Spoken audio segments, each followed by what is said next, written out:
Ya, assalamualaikum warahmatullahi wabarakatuh, sahabatku 717. Kita berjumpa kembali dan alhamdulillah sekarang ini Mujadah Makom sudah selesai ya Mas. Dan ini akan lanjut yang bagaimana tadi kita sudah bicarakan mewawancarai seorang pengamal sholat wahidiyah asal dari kota Solo. Tapi di malam hari ini yang akan mewawancari langsung kepada Pio Mas Tanuji yang akan berkomunikasi dengan Bapak Warjo.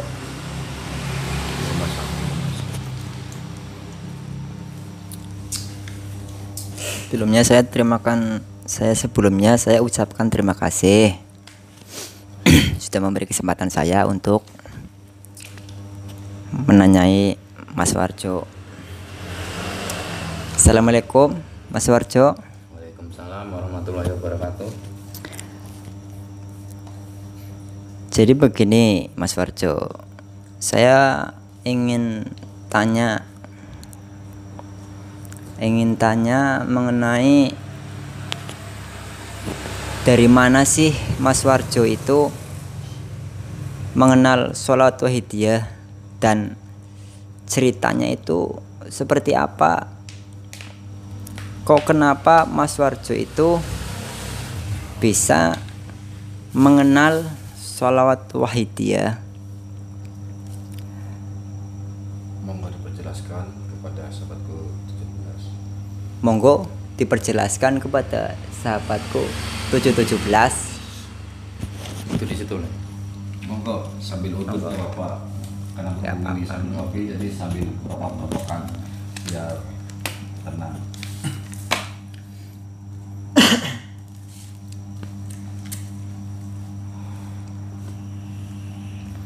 Enak.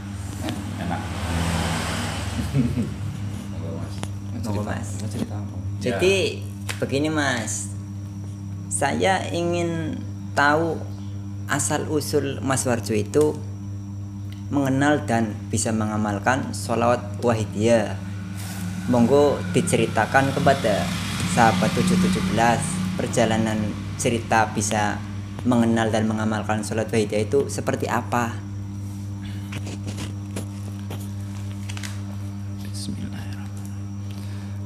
Saya mengenal sholawat wahidiyah ini dari teman saya yang berasal dari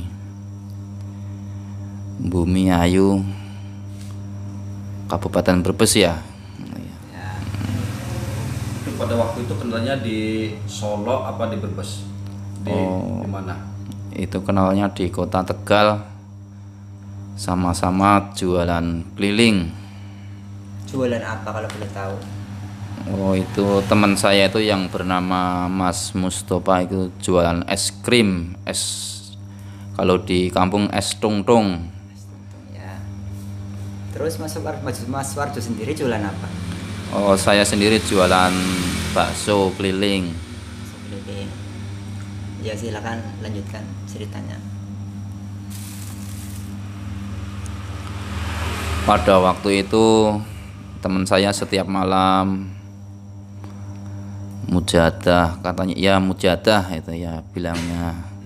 Ya. Sekali duduk ya lumayan lama, ada setengah jam lebih. Saya nanya-nanya ini amalan apa, membaca apa. Katanya membaca sholawat wahidiyah yang intinya itu bacanya ya Sayyidi ya Rasulullah, itu mudah dan gampang diamalkan.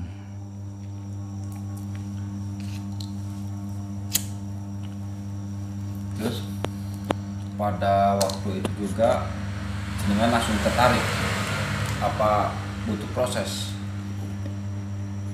Ya butuh proses agak lama. Nah, pada pertama kali mengamalkan atau 40 harian itu di tahun berapa? Kira-kira di tahun 2003-an.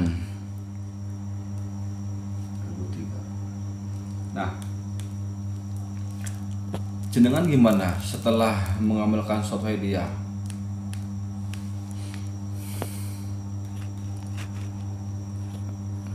Ya, setelah mengenal sholat Wahidiyah ini, sedikit demi sedikit di dalam hati merasakan gimana ya, ada perbedaan.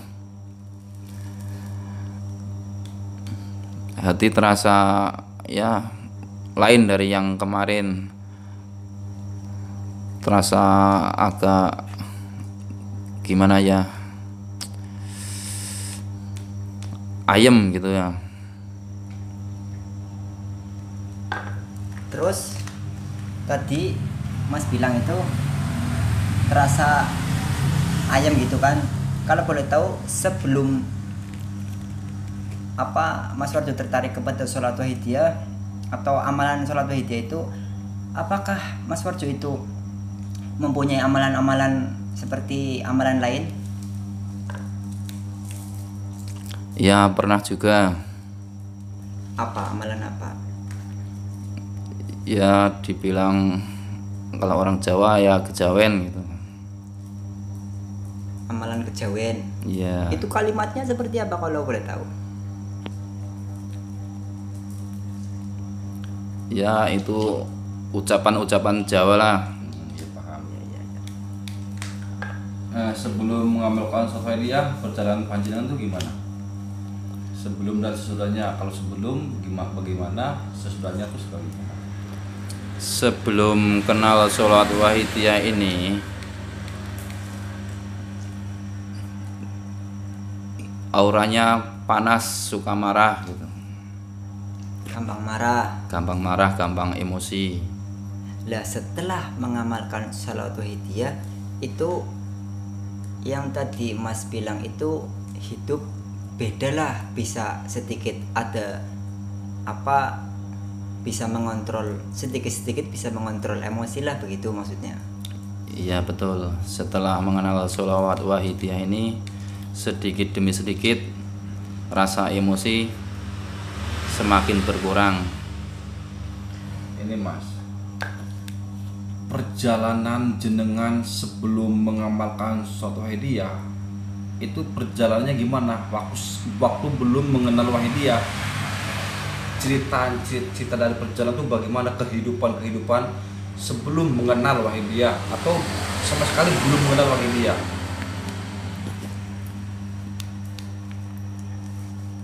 Ya, itu kehidupan saya suka yang apa ya, yang aneh-aneh lah. Yang aneh-aneh gimana? Orang bilang ya suka nakal gitu. Bisa contohkan nakalnya seperti bagaimana? Ya maaf, kadang ikut-ikutan minum, kadang ikut judi.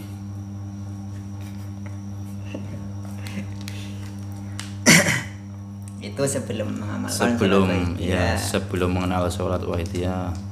Dan setelah mengamalkan sholat Wahidiyah itu, Alham- apakah bisa dirubah?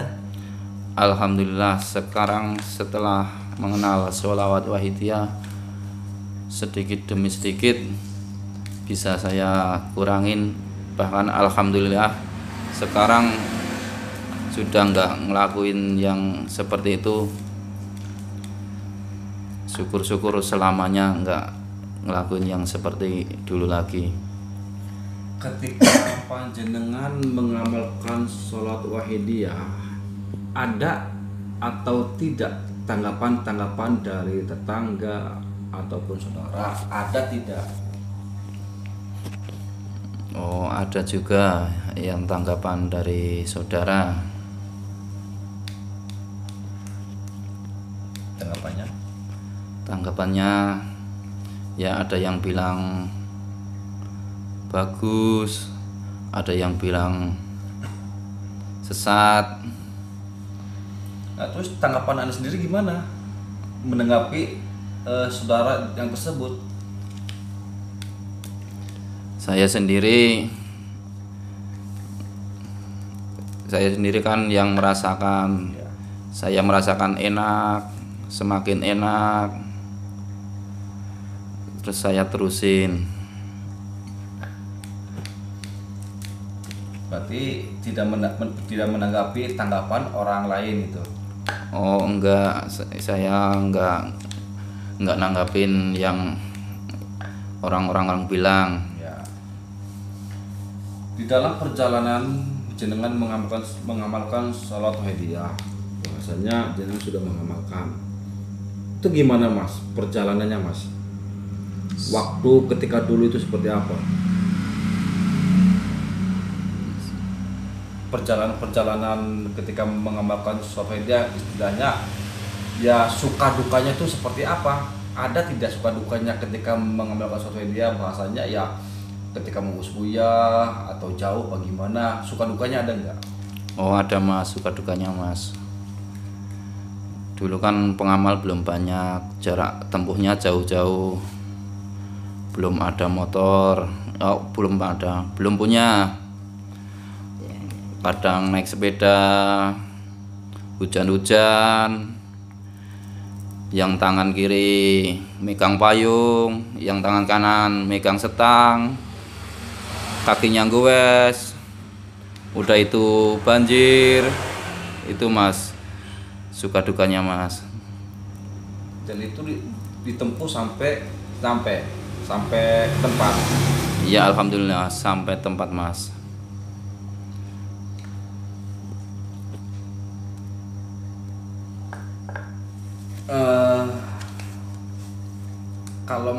Kalau di dalam perjalanan mengamalkan salat hadiah itu kan istilahnya perjalanan suka duka di luar rumah tangga. Kalau di dalam rumah tangga ada tidak ketika jenengan mengamalkan salat hadiah? Ada Mas. Saya kan pedagang ya Mas. Pulang dagang kan udah malam. Acara kan malam Mas. Kadang pulang dagang jam 10 ya Mas. Soalnya kan semua kan ada tuntutannya ya Mas. Nah, setiap pulang dagang langsung berangkat isbuyah, sharing-sharing, tanya-tanya Mas. Saya kan belum tahu ya Mas. Kadang sampai jam 2, kadang sampai subuh ya Mas. Itu kadang saya sama istri nggak dikasih pintu Mas. Maksud nggak dikasih pintu tuh nggak boleh masuk apa? Iya Mas, wong pulangnya pagi ya Mas ya. Tapi kan istri belum tahu Mas, kalau pulang pagi itu istilahnya ngaji lah Mas, sempatnya kan malam ya Mas. Kalau siang kan nyari nafkah ya Mas. Nah, pada waktu itu pastikan istri sudah tahu bahwa jenengan mengamalkan salat hadiah. Iya Mas, cuman tahu Mas, belum merasakan. Terus tanggapan istri itu gimana? Ya sedikit demi sedikit Mas saya kenalin, saya suruh ikut mengamalkan Mas. Setelah lama kelamaan, setelah kenal merasakan, malah istri setiap ada acara isbuyah, misalnya pulang dagang sore, itu suruh itu Mas, suruh ikut jamaah gitu Mas.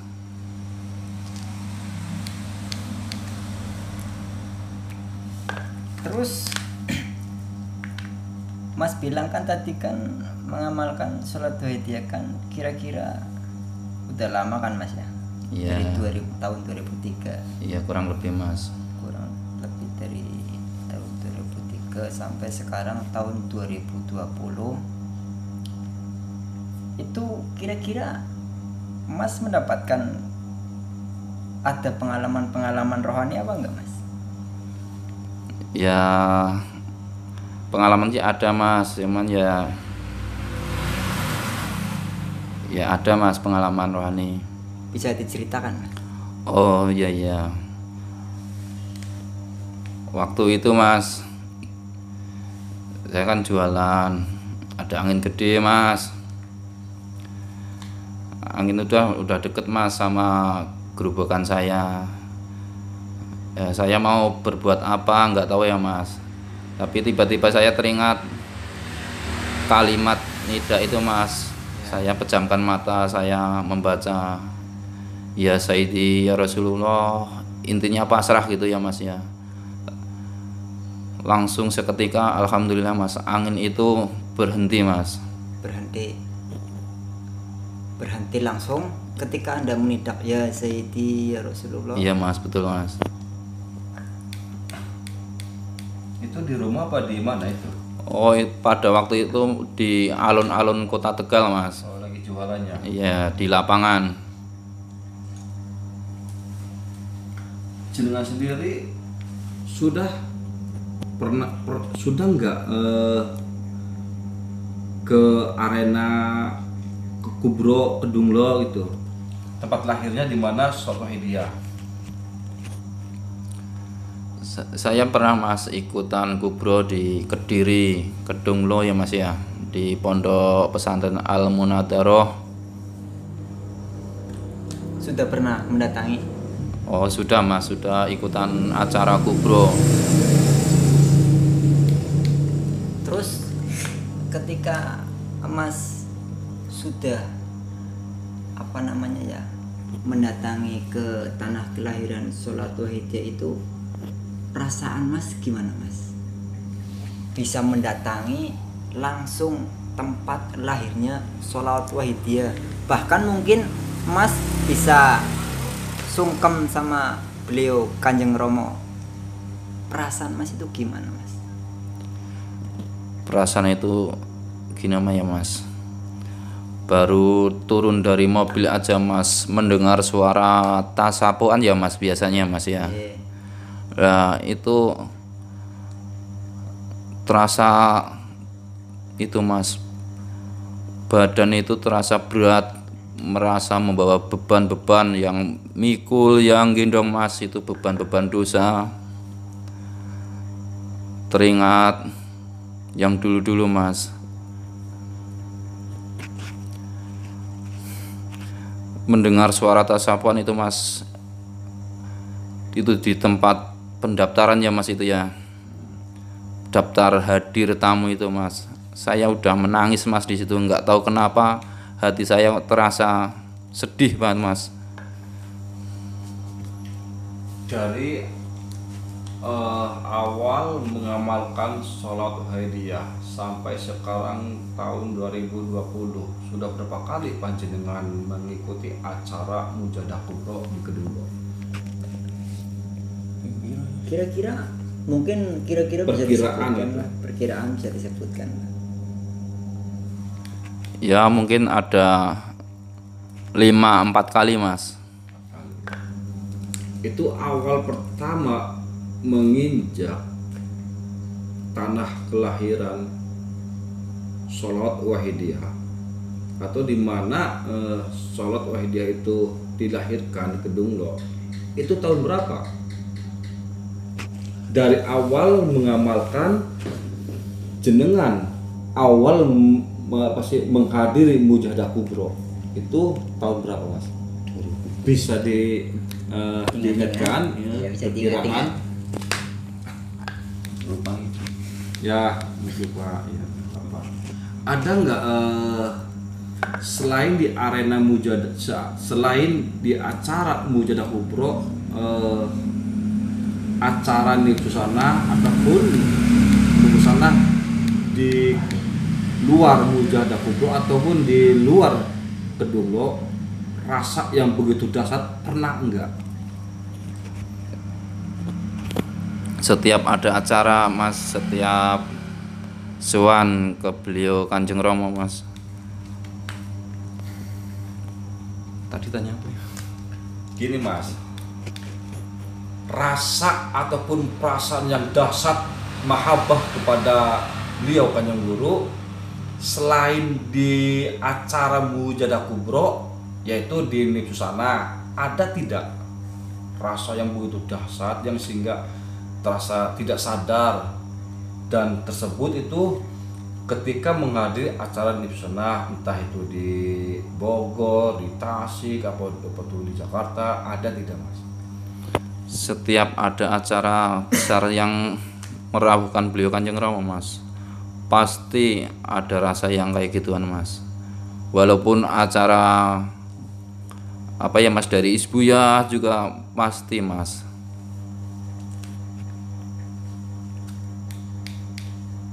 Ketika waktu Tasik sih yang pernah disampaikan itu gimana Mas? Ya itu pertama kali Mas saya kepanggih beliau Kanjeng Rama Mas. Oh itu berarti waktu di Tasik itu pertama kali kepanggih. Iya. Gimana? Ya itu tadi Mas, saya tanpa sadar sampai bisa menangis kayak anak kecil pokoknya Mas, yang ditinggal orang tuanya Mas. Bahkan sampai saya mengejar-ngejar beliau sampai beliau naik ke mobil Mas. Selain dari pengalaman rohani yang tadi secara terjaga, ada tidak pengalaman rohani ya di dalam bab mimpi? Dalam bab mimpi Ada atau tidak? Kalau ada sebutkan, kalau tidak ya sebutkan. Oh rasanya mungkin Mineral mesti. Pernah tidak selain sowan kepada beliau Kanjeng Rama hadir di dalam mimpi jenengan? selain langsung. Pernah tidak jenengan mimpi kepanggih beliau Kanjeng Rama mimpi? Kalau mimpi kepanggih beliau Romo ya sering Mas. Kalau mimpi-mimpi yang serem-serem biasanya itu Mas, biasanya kan nidak Mas, nidak ya Sayyidi Rasulullah Mas. Pasti beliau datang menolong Mas Di dalam mimpi. di dalam mimpi. Oke. Sekiranya ada lagi nggak yang bisa disampaikan